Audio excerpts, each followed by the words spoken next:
أعوذ بالله من الشيطان الرجيم.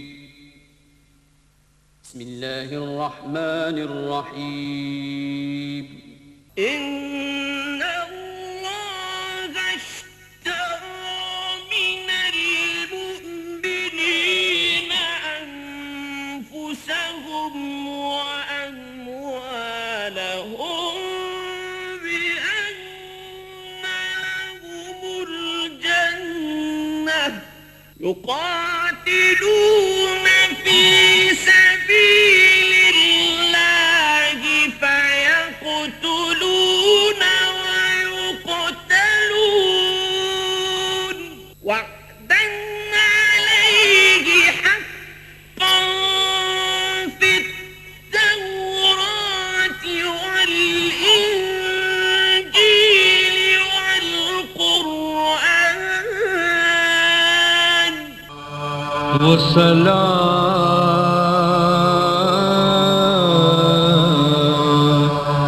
کے یہ حسین پر کہ بہشت جسے کا صلہ ملے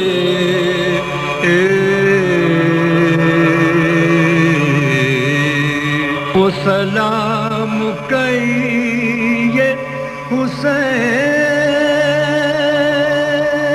حسین پر کہ بہشت جس کا صلہ ملے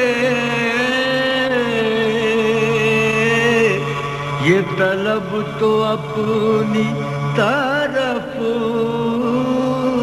سے ہے مجھے دیکھیے وہاں کیا. عراق جسے تاریخ میسوپوٹیمیا کے نام سے یاد کرتی ہے، جہاں دنیا کی پہلی تہذیب نے جنم لیا، زمانہ قبل از تاریخ تقریباً 100,000 سال پہلے انسان نے اپنا سفر اسی سرزمین سے شروع کیا. تحریر سب سے پہلے عراق میں سومیرین نے لکھنی شروع کی. دنیا کا پہلا اسکول عراق میں بنا. اصول قوانین قانون اور سیاسی ادارے یہیں بنے. بابل و نینوا کی تاریخ بھی عراق کی تاریخ ہے. جغرافیائی طور پر عراق 3 بر اعظموں افریقہ، ایشیا اور یورپ کے بیچ میں ایک پل ہے. عراق کا مجموعی رقبہ 4,38,446 اسکوائر کلومیٹر ہے. اس کے 18 صوبے ہیں. بغداد اس کا پایہ تخت ہے، جسے بغداد الرشید بھی کہتے ہیں. بغداد کی تعمیر ابو جعفر المنصور کے زمانے میں ہوئی. بغداد سائنس اور علوم و فنون کا بہت بڑا مرکز رہا ہے. مسجد الاعظم بغداد کی ایک اہم اور تاریخی مساجد میں سے ایک ہے، اور اسے مسجد امام ابو حنیفہ بھی کہتے ہیں. آپ کی وفات 150 ہجری میں ہوئی. آپ کا مقبرہ بھی اسی مسجد میں موجود ہے. آپ امام جعفر صادق کے شاگرد تھے. الرصفہ کے مقام پر مسجد گیلانی ہے. یہ جگہ باب الشیخ کے نام سے مشہور ہے. یہاں الشیخ عبد القادر گیلانی کا مزار ہے. آپ 470 ہجری میں ایران میں کیسپین سی کے جنوب میں صوبہ گیلان میں پیدا ہوئے. آپ کا شجر نسب امام حسن سے ملتا ہے.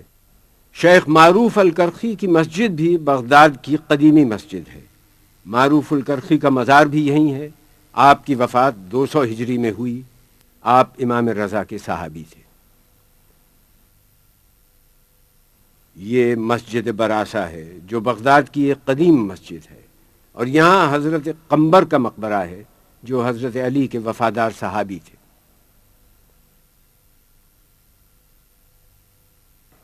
الکاظمیہ عراق کا قدیم ترین علاقہ ہے. بغداد کی تعمیر سے بھی بہت پہلے یہ شہر موجود تھا، اور اس کا نام شونیزیا تھا. عربی میں اس کا مطلب ہے سیاہ اناج. امام موسیٰ کاظم کی شہادت 183 ہجری میں ہوئی تو آپ کو اسی جگہ پر دفن کیا گیا. یہ جگہ اس وقت سے الکاظمیہ کے نام سے مشہور ہے. اس کا مطلب ہے ایسا آدمی جسے اپنے غصے پر قابو حاصل ہو.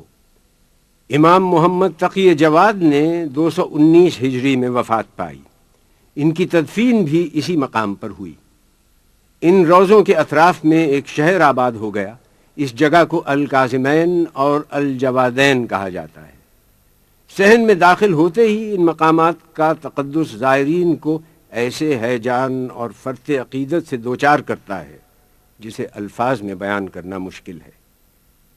سونے اور چاندی کی منقش ٹائلوں پر قرآنی آیات کندہ ہیں۔ امام موسیٰ بن جعفر کو امام الکاظم بھی کہا جاتا ہے۔ آپ کے جد رسول خدا تھے۔ امام موسیٰ کاظم امام جعفر صادق کے صاحبزادے ہیں اور امام زین العابدین کے پوتے ہیں۔ آج ہمارے سامنے اس حرم مطہر کی جو شکل ہے وہ شاہ اسماعیل صفوی نے تعمیر کی۔ دونوں گنبد سونے کے ہیں اور 4 مینار بڑے اور 4 چھوٹے ہیں۔ یہ اسلامی فن تعمیر کا حیرت انگیز شاہکار ہے۔ موجودہ دور میں روضے کی تزئین و آرائش کا کام جاری ہے۔ صدر صدام حسین نے 160 کلو خالص سونا امام موسیٰ کاظم اور امام تقی جواد کے گنبدوں کے لیے فراہم کیا ہے۔ کربلا بغداد کے جنوب مغرب میں واقع ہے۔ اس کا فاصلہ بغداد سے 105 کلومیٹر ہے۔ کربلا ایک صوبہ ہے۔ اس کے نزدیک 4 صوبے اور ہیں: بغداد، بابل، نجف اور کوفہ۔ کربلا کے اطراف باغات ہیں اور ان باغات کو سیراب کرنے کے لیے ایک نہر موجود ہے جسے نہر الحسینیہ کہا جاتا ہے۔ کربلا دریائے فرات کے مغربی کنارے پر واقع ہے۔ یہ عراق کے قدیم شہروں میں سے ایک ہے۔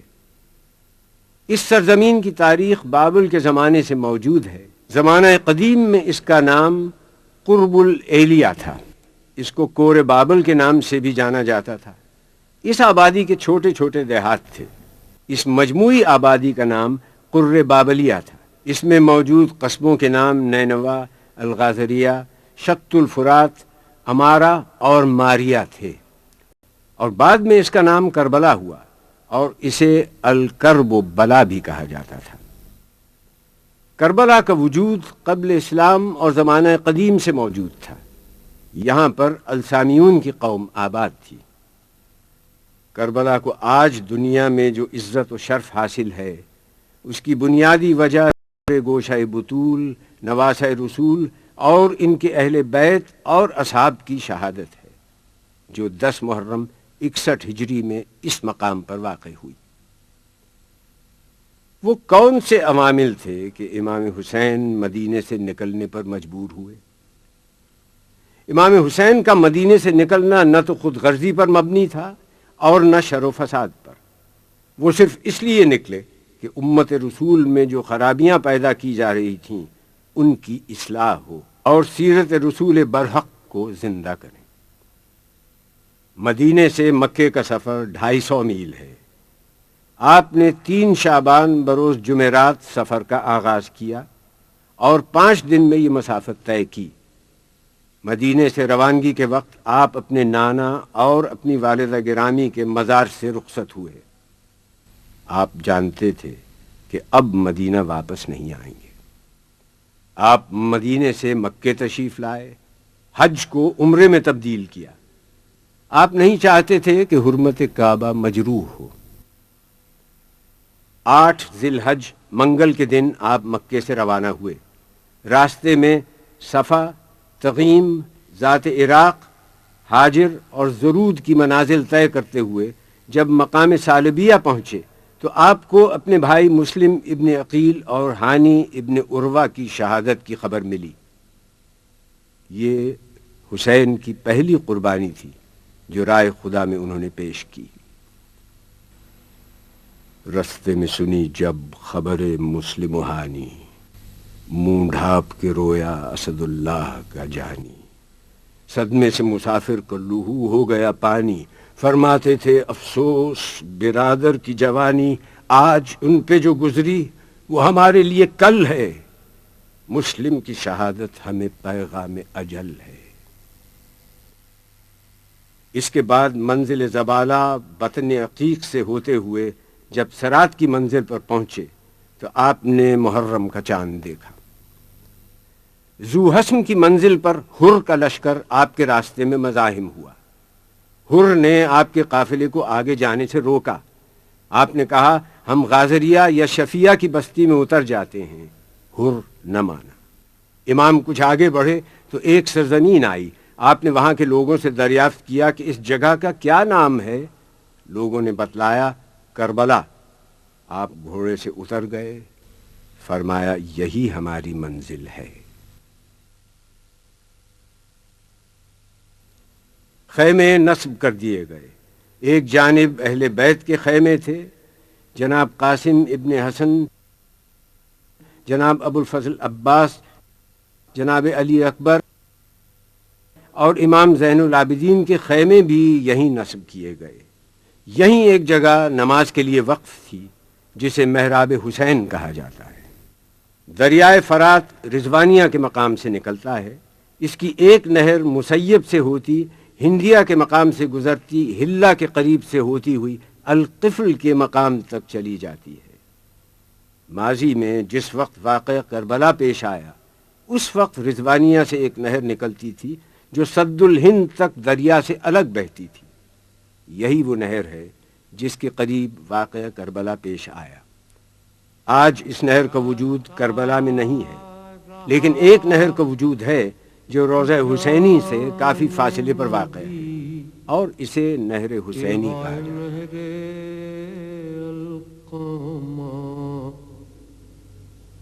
اٹھتی رہی موج تیری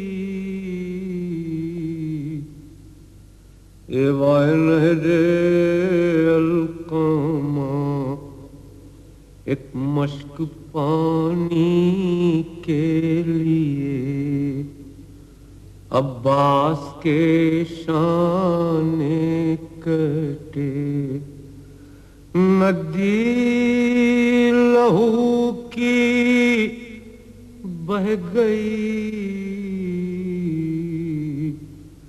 اے وائے نہر القامہ۔ حر یزید کی فوج کا سپہ سالار تھا۔ ایک منزل پر حر اور اس کے لشکر کے پاس پانی کا ذخیرہ ختم ہو گیا تھا۔ امام حسین کو خبر ہوئی تو آپ نے حکم دیا کہ حر اور اس کے لشکر کو پانی سے سیراب کیا جائے اور لشکر کے جانوروں کو بھی پانی پلایا جائے۔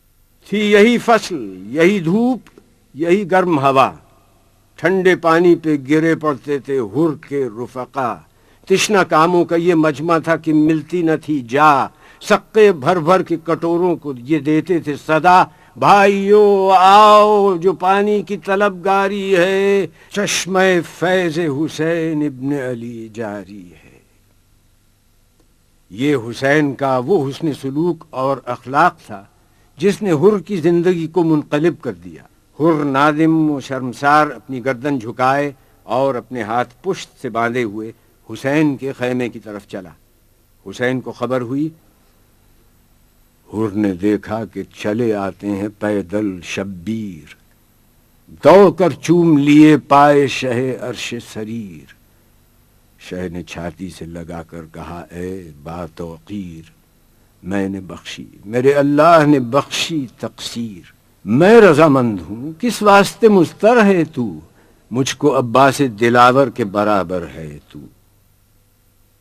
حر نے جناب حسین سے درخواست کی کہ وہ اپنی غلطی کے ازالے کے لیے آپ کی طرف سے جنگ کرنا چاہتا ہے۔ حر میدان جنگ میں گئے، زخمی ہو کر گھوڑے سے گرنے لگے تو امام حسین کو آواز دی۔ حر کی صدا سن کر آپ حر کی نصرت کے لیے قتل گاہ میں پہنچے۔ قبلہ رو کیجئے لاشا میرا اے قبلہ دین، پڑھیے یاسین کہ اب ہے یہ دم باز پسین۔ کوش نزدیک ہے اے بادشاہ عرش نشین، لیجئے تن سے نکلتی ہے میری جان حزین، بات بھی اب تو زباں سے نہیں کی جاتی ہے، کچھ اڑا دیجئے مولا، مجھے نیند آتی ہے۔ مسیب ایک چھوٹا سا قصبہ ہے، کربلا سے تقریباً 40 کلومیٹر کے فاصلے پر ہے۔ حضرت مسلم ابن عقیل کے صاحبزادوں سید محمد اور سید ابراہیم کے مزارات ہیں۔ حضرت مسلم بن عقیل سفیر امام حسین تھے. آپ امام حسین کا خط کوفیوں کے نام لائے تھے. یہ صاحبزادے اس سفر میں آپ کے ساتھ تھے. مسلم کی شہادت کے بعد یہ بچے قید کر دیے گئے اور بعد میں انہیں شہید کر دیا گیا. حضرت اون کی مرقد کربلا سے 10 کلومیٹر کے فاصلے پر ہے. جناب زینب کے صاحبزادے اور جعفر طیار کے پوتے ہیں. آپ کا سن اس وقت 9-10 برس کا تھا. جناب زینب نے ان کو اپنے بھائی پر قربان کر دیا. ان بچوں کی بڑی خواہش تھی کہ فوج کا علم ہمیں نصیب ہو. زینب نے تب کہا کہ تمہیں اس سے کیا ہے کام؟ کیا دخل مجھ کو؟ مالک و مختار ہیں امام. دیکھو نہ کی جو بے ادبانہ کوئی کلام، بگڑوں گی میں جو لوگے زباں سے علم کا نام. لو جاؤ بس کھڑے ہو الگ ہاتھ جوڑ کے، کیوں آئے ہو یہاں علی اکبر کو چھوڑ کے. حضرت عباس کا حرم مطہر امام حسین کے روضے سے 350 میٹر کے فاصلے پر ہے. امام حسین اور حضرت عباس دونوں روضوں کے درمیان ایک کشادہ صحن ہے جس میں 2 رویا کھجور کے درخت ہیں. حضرت عباس امام حسین کے چھوٹے بھائی اور علی مرتضیٰ کے فرزند ہیں. آپ کی والدہ گرامی کا نام ام البنین ہے. آپ کا تعلق قبیلہ بنی کلاب سے تھا. آپ کے 4 فرزند تھے. یہ سب کربلا میں شہید ہوئے. ابو الفضل عباس کے روضے کا صحن بہت وسیع ہے. صحن کے 8 دروازے ہیں: باب امام حسن، باب امام حسین، باب صاحب الزمان، باب امام موسیٰ ابن جعفر. ان کا رخ مغرب کی طرف ہے. باب امیر المومنین اور باب امام رضا، ان کا رخ مشرق کی طرف ہے. باب الرسول جس کو باب قبلہ کہا جاتا ہے، اس کا رخ جنوب میں ہے. شمال میں ایک دروازہ ہے جسے باب امام جواد کہا جاتا ہے. گنبد کی لمبائی 39 میٹر ہے. میناروں کی لمبائی 44 میٹر. رواق کی پیمائش 320 میٹر مربع، صحن کی پیمائش 9300 میٹر مربع اور حرم کی پیمائش 1836 میٹر مربع ہے. قبر مطہر کے اوپر گنبد ہے اور اس کو بھی خالص سونے سے بنایا گیا ہے. گنبد کے اندر میناکاری کی گئی ہے. سونے سے آیات قرآن کندہ کی گئی ہیں. یہ گنبد بھی اسلامی فن تعمیر کا شاہکار ہے. صحن کے چاروں طرف کی دیواروں پر کاشی کاری اور نقش کاری کی گئی ہے جو اس فن کا ایک نادر نمونہ ہے. حضرت عباس کی ولادت 4 شعبان کو ہوئی. آپ دنیا میں تشریف لائے. آپ نے آنکھیں نہیں کھولی تھیں کہ علی نے کہا حسین کو بلاؤ. حسین کے ہاتھوں میں عباس کو دیا اور آنکھیں کھولیں. حسین نے اپنے بابا سے سوال کیا کہ آپ نے میرے بھائی کا کیا نام رکھا؟ کہا عباس. عباس کے معنی ہیں بفرا ہوا شیر. آپ کو قمر بنی ہاشم اور باب الحوائج بھی کہا جاتا ہے. آپ کی تربیت دامان علی اور دامان حسن و حسین میں ہوئی. آپ کا اخلاق، فضل، ادب، علم، شجاعت بے مثال تھا. آپ نے امام حسین کو بڑا بھائی نہیں آقا سمجھا. امام حسین نے بھی آپ سے ہر مرحلے پر صلاح و مشورہ کیا. امام حسین کو جب بھی کوئی مشکل ہوتی حضرت عباس بڑھ کر بھائی کا ساتھ دیتے. 60 ہجری میں امام حسین نے مدینے سے سفر کا آغاز کیا. حضرت عباس کو سامان سفر تیار کرنے کا حکم دیا. آپ نے حکم کی تعمیل کی. والدہ گرامی ام البنین نے آپ کو ہدایت کی کہ میرے 3 بیٹے بھی تمہارے ہمراہ جا رہے ہیں. میں نے زندگی بھر فاطمہ زہرا کے گھر کی کنیزی کی ہے. حسین پر اگر کوئی وقت آئے اپنی جان کو حسین کی جان سے عزیز نہ رکھنا. کی عرض میرے جسم پہ جس وقت تک ہے سر، ممکن نہیں ہے یہ کہ بڑھے فوج بد گوہر. تیغیں کھینچیں جو لاکھ تو سینہ کروں سپر. دیکھیں اٹھا کے آنکھ یہ کیا تاب کیا جگر. ساونت ہیں پسر اسد ذوالجلال کے، گر شیر ہو تو پھینکتے آنکھیں نکال کے. عاشق، غلام، خادم دیرینہ، جان نثار، فرزند، بھائی، زینت پہلو، وفا شعار، راحت رساں، مطیع، نمودار، نامدار، جرار، یادگار پدر، فخر روزگار. یہ تمام صفات آپ میں وقت واحد میں موجود تھیں۔ کربلا میں خاندان رسالت کا ہر فرد نمائندگی کر رہا تھا۔ حسن کی نمائندگی قاسم کر رہے تھے، حسین نانا کی نیابت کر رہے تھے، حسین کی نیابت علی اکبر کر رہے تھے، عباس علی مرتضیٰ کی نیابت کر رہے تھے۔ صبح عاشور کا سورج طلوع ہوا۔ سوال یہ تھا کہ حسین کی چھوٹی سی فوج کا علم کسے نصیب ہو۔ حسین نے جناب زینب سے مشورہ کیا کہ بہن، یہ علم کا عہدہ سپرد کرنے کا وقت ہے، تمہارا کیا مشورہ ہے؟ بولی بہن کہ آپ بھی تو لیں کسی کا نام۔ ہے کس طرف توجہ سردار خاص و عام، قرآن کے بعد ہے تو بس آپ کا کلام۔ گر مجھ سے پوچھتے ہیں شہ آسماں مقام، شوکت میں قد میں شان میں ہم سر کوئی نہیں، عباس نامدار سے بہتر کوئی نہیں۔ حسین نے علی اکبر سے کہا کہ چچا کو بلاؤ اور کہو کہ پھپھی نے یاد کیا ہے۔ عباس آئے، ہاتھوں کو جوڑے، حضور شاہ جاؤ بہن کے پاس، یہ بولا وہ دیں پناہ۔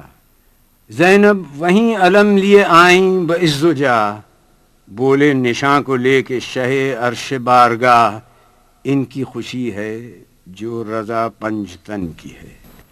لو بھائی لو علم، یہ عنایت بہن کی ہے۔ عباس فوج حسینی کے علم بردار ہو گئے۔ علم ہر طرح سے عباس کا ہے۔ نجف کی سمت دیکھ کر کہا، منہ کر کے سوئے قبر علی پھر کیا خطاب، ذرے کو آج کر دیا مولا نے آفتاب۔ یہ عرض خاکسار کی ہے یا ابو تراب، آقا کے آگے ہوں میں شہادت سے کامیاب۔ سر تن سے ابن فاطمہ کے روبرو گرے، شبیر کے پسینے میں میرا لہو گرے۔ حسین کی لاڈلی اور چہیتی بیٹی سکینہ نے اپنے امو جان جناب عباس سے پانی کی خواہش کی۔ یہ وہ پانی ہے کہ جس کا ذکر قرآن میں ہے کہ ہم نے ہر چیز کو پانی سے خلق کیا ہے، اور آج آل رسول پر فوج یزید نے پانی بند کر دیا۔ عباس مسکرا کے پکارے کہ آؤ آؤ امو نثار، پیاس سے کیا حال ہے بتاؤ۔ بولی لپٹ کے وہ کہ میری مشق لیتے جاؤ، اب تو علم ملا تمہیں پانی مجھے پلاؤ۔ تحفہ نہ کوئی دیجیے نہ انعام دیجیے، قربان جاؤں پانی کا ایک جام دیجیے۔ حضرت عباس میدان میں گئے، جنگ کی ترائی تک گئے، مشق سکینہ کو بھرا، خیمہ گاہ حسینی کی طرف پلٹ رہے تھے کہ دشمنوں نے آپ کا ایک شانہ جدا کیا، مشق کو دوسرے ہاتھ سے تھاما، آپ کا دوسرا بازو بھی جدا ہوا، مشق سکینہ بہہ گئی، چہرے تمام گرد غریبی سے اٹ گئے، دو ہاتھ کیا کٹے کہ سبھی ہاتھ کٹ گئے۔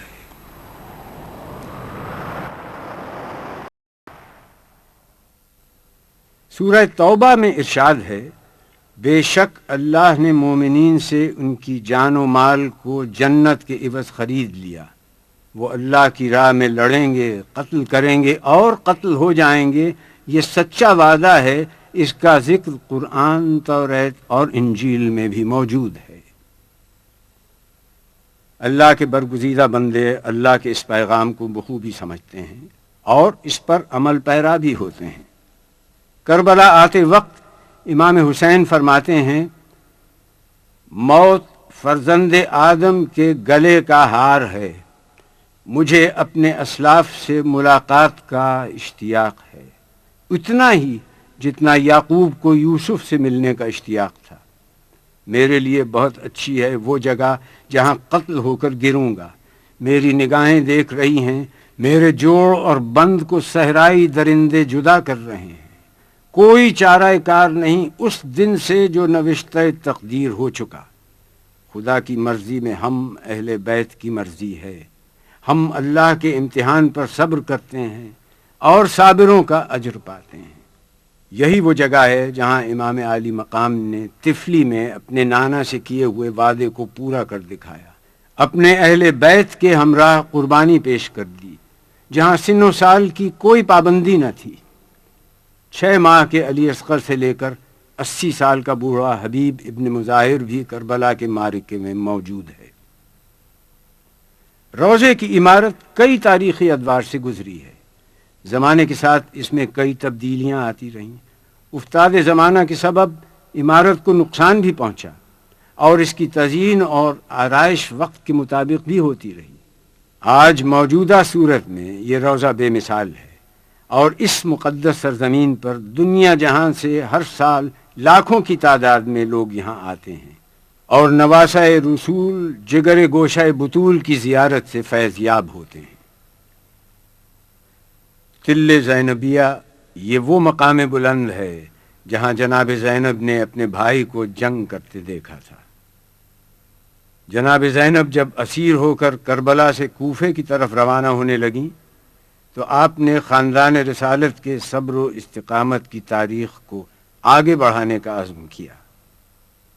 ایک موقع پر آپ نے اپنے بھتیجے حسین ابن علی کے فرزند سید سجاد کو مخاطب کر کے کہا، اے فرزند، کیوں دل گرفتہ ہوتے ہو؟ میری نظریں اس آنے والے وقت کو دیکھ رہی ہیں جب تمہارے بابا کی قبر کا نشان یہاں ہوگا، اور یہ وہ عظیم الشان نشان ہوگا جہاں زائرین کے ہجوم ہوں گے جو حسین کی بارگاہ میں خراج عقیدت پیش کریں گے۔ درود و سلام کی دعاؤں سے انہیں ہر وقت یاد کیا جاتا رہے گا۔ پہلا گنبد 65 ہجری میں مختار ابن ابو عبیدہ ثقفی نے تعمیر کیا اور اطراف میں احاطہ تعمیر کروایا۔ 757 ہجری میں سلطان اویس حسن جلیری نے پرانے گنبد کا ڈیزائن تبدیل کیا۔ 780 ہجری میں احمد بن اویس نے 2 میناروں کی تزئین کی اور دونوں پر سونا چڑھایا۔ 1032 ہجری میں شاہ عباس صفوی نے تانبے اور کانسی کی زرعی تعمیر کروائی اور گنبدوں کو کاشی ٹائل سے مزین کیا۔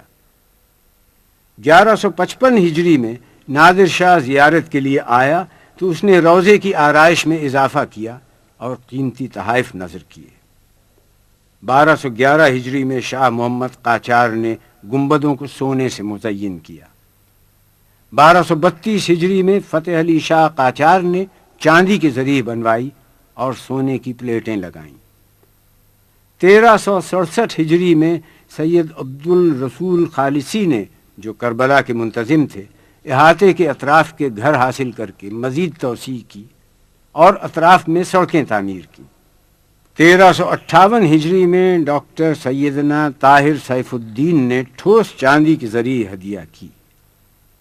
1360 میں عالی مرتبہ ڈاکٹر سیدنا طاہر سیف الدین نے مغربی مینار دوبارہ تعمیر کروائے۔ روضے کے 4 دروازے ہیں۔ مرکزی دروازے کو باب القبلہ کہا جاتا ہے، ایک کا رخ جنوب کی طرف، ایک کا رخ مغرب کی طرف، اور 2 دروازوں کا رخ شمال کی طرف ہے۔ یہ دروازے قیمتی لکڑی سے بنائے گئے ہیں۔ حرم کا مرکزی دروازہ سونے کا ہے۔ صحن کا رقبہ 15,000 میٹر مربع ہے۔ دیواروں پر اسلامی نقاشی کی گئی ہے جو آنکھوں کو خیرہ کر دیتی ہے۔ ذریح مبارک میں بائیں جانب 6 ماہ کے شیرخوار عبداللہ بن حسین آرام فرما رہے ہیں، جنہیں علی اصغر اور باب الحوائج بھی کہا جاتا ہے۔ دائیں جانب علی اکبر آرام کر رہے ہیں۔ آپ کی عمر 18 برس تھی۔ آپ کی والدہ ام لیلہ تھیں۔ آپ شبیہ رسول تھے اور خانوادہ رسالت کے پہلے شہید۔ دائیں جانب شہدائے کربلا دفن ہیں۔ حسین جب مدینے سے روانہ ہوئے تو آپ کے ساتھ ایک بڑی تعداد تھی، مگر روز عاشور اس جماعت میں صرف 72 افراد باقی رہ گئے تھے۔ آپ کے اصحاب نے صبر و استقامت کا وہ مظاہرہ کیا کہ حسین نے کہا کہ مجھے وہ اصحاب ملے جو میرے بابا علی مرتضیٰ کو بھی نہ مل سکے۔ حضرت عباس، حبیب ابن مظاہر، حر اور جناب اون کے علاوہ تمام شہدائے کربلا اسی مقام پر دفن ہیں۔ اسی لیے اس جگہ کو گنج شہیداں کہا جاتا ہے۔ اپنے اصحاب سے خطاب کرتے ہوئے فرمایا، جو صورتحال پیش آئی ہے وہ تم دیکھ رہے ہو. یقیناً دنیا کا رنگ بدل گیا ہے اور اس کی نیکی رخصت ہو چکی ہے. اس میں کچھ باقی نہیں رہ گیا ہے سوائے اس تھوڑی سی تری کے جو پانی بہہ جانے کے بعد کسی برتن میں باقی رہ جاتی ہے، اور ایک پست زندگی جو زہریلی گھاس کی مانند ہے. کیا تم نہیں دیکھتے کہ حق پر عمل نہیں ہوتا، باطل سے علیحدگی اختیار نہیں کی جاتی؟ اس صورت میں مومن یقیناً خدا کی ملاقات کا آرزو مند ہوتا ہے. میرے نزدیک تو موت میں شہادت کی نعمت ہے. ان ظالموں کے درمیان زندہ رہنا وبال جان ہے. روضہ امام حسین میں بائیں جانب حبیب ابن مظاہر الاسدی کی ذریع مبارک ہے. آپ صحابی رسول حضرت علی کے دوست اور قبیلہ بنی اسد کے سردار تھے. کربلا میں شہید ہوئے اور بنی اسد کے لوگوں نے آپ کو دفن کیا. رواق میں حضرت ابراہیم المجاب کی ذریع ہے. آپ امام موسیٰ کاظم کے پوتے ہیں اور واقعہ کربلا کے بعد آپ کو یہاں دفن کیا گیا. یہ مقام شہادت ہے. امام حسین نے سجدہ آخر ادا کیا. آغاز حیات انسان کا پہلا جھگڑا سجدے پر ہوا. سن 61 ہجری 10 محرم عصر عاشور امام حسین نے وہ سجدہ کیا کہ رہتی دنیا تک باطل کا سر جھکا دیا اور حق کو سر بلند کر دیا. اقبال نے کہا، ان کی زیری تیغ گوید لا الہ، ان کی از خونش بیروید لا الہ، ان کی بخشد بی یقینان را یقین، ان کی لرزد از سجود او زمین.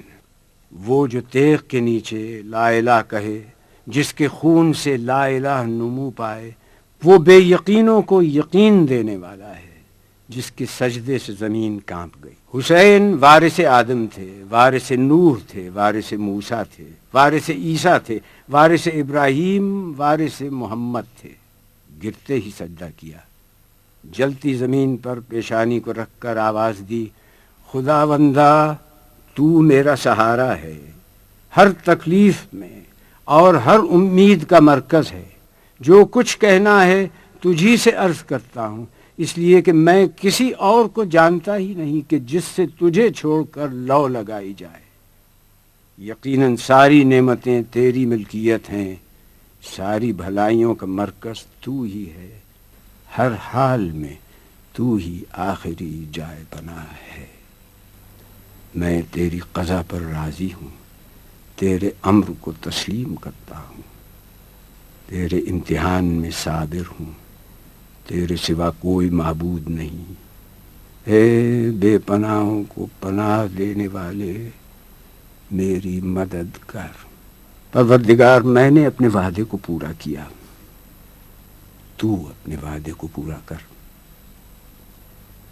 سجدہ ختم ہوا. سر نہیں اٹھا، سر اٹھایا گیا. ہائے حسین مصلح افکار مرحبا، اے بے نیاز ہند کو بسیار مرحبا، اے تیغ انقلاب کی جھنکار مرحبا، اے دست کردگار کی تلوار مرحبا. تو نے لہو سے شمع جلا دی عقول کی، ہوتا نہ تو نبض نہ چلتی اصول کی.